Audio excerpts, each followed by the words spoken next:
Le peuple d'Israël était en rébellion permanente contre la parole de Dieu. Ils avaient à maintes reprises entendu les avertissements transmis par les prophètes. Ils refusèrent toute repentance et, finalement, Dieu dut les punir en les envoyant en captivité à Babylone. Le temple fut détruit et les murailles de Jérusalem démolies. Dieu montra ainsi qu'il ne manquerait pas de punir le péché. Entre-temps, le grand dessein qu'il avait établi pour son peuple était resté inchangé. Ils étaient captifs et pourtant ils demeuraient le peuple de Dieu, qu'il aimait toujours. Cependant, Dieu ne pouvait utiliser que ceux qui répondaient à son amour. Remarquons que seul un petit nombre de personnes se montrèrent sensibles à la parole de Dieu. La majorité se laissa emporter par les séductions du monde. Il y en eut bien peu qui manifestèrent un désir profond de s'attacher à la parole de Dieu et de garder ses commandements. C'étaient eux le reste. Dieu commença à agir en leur faveur, calmement, en suivant son propre plan parfait. Le roi ordonna que tous les jeunes hommes intelligents ayant de bonnes dispositions fussent rassemblés. Daniel 1, 3, 4.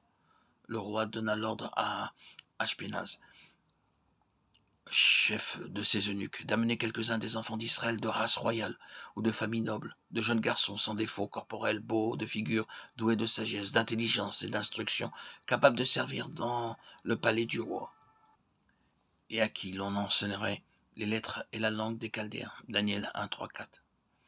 Il savait que parmi ces captifs se trouvaient des hommes d'une intelligence très supérieure à celle de son propre peuple. C'est un fait bien connu que Dieu a accordé aux Juifs une intelligence et des capacités extraordinaires. Même de nos jours, vous trouverez dans beaucoup de contrées européennes des savants de descendance juive.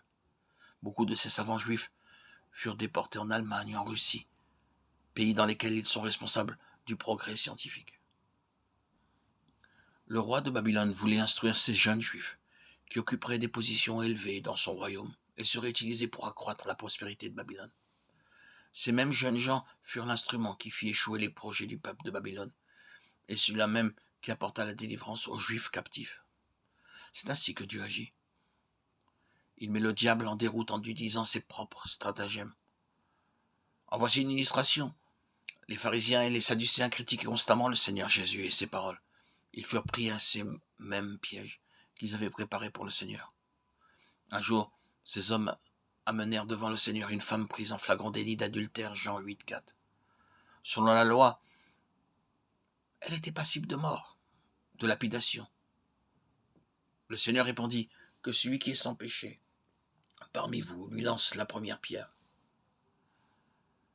Ils sortirent l'un après l'autre, convaincus de péché et contraints de reconnaître leur propre culpabilité.